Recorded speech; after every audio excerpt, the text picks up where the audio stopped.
چھٹے امام کے پاس ایک شخص آیا, بہت بڑا نامور عالم ہے, نام نہیں لیتا, بہت مشکلات ہیں نام لینے میں.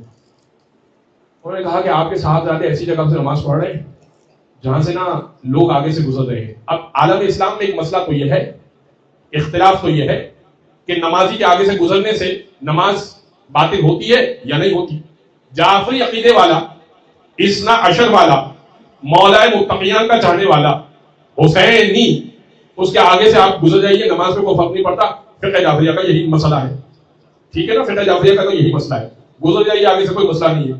اب امام موسیٰ کاظم ایک ایسی جگہ پر نماز پڑھ رہے تھے, چھٹے امام کے بیٹے امام موسیٰ کاظم تھا, تو امام ایسی جگہ پہ نماز پڑھ رہے تھے کہ لوگوں کی آمد و رفت ہو رہی تھی.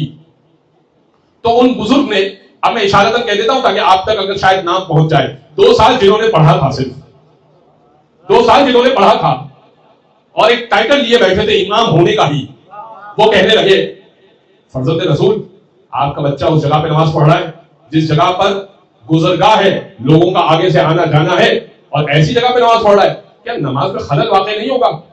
امام نے فرمایا اگر اعتراض میرے بیٹے سے ہے تو مسئلہ بھی میرے بیٹے سے معلوم کر لو, اس لیے کہ میں نہیں, میرا بچہ بھی امام ہے, موسیٰ کاظم بھی امام ہے. تو اب امام کی نماز ختم ہوئی, ابھی بچپنے کا واقعہ ہے, 7 یا 9 برس سے لکھا, آئے حضرت کہ آپ نے نماز پڑھی ہے, چھوٹے صاحبزادے آپ نے نماز پڑھی ہے, غلط پڑھی ہے میرے حساب سے, لوگ آگے سے گزر رہے ہیں. کہا اچھا, کہا اگر قرآن کی ایک آیت سنا دوں اور تیری بات کو بھی باطل کر دوں تو؟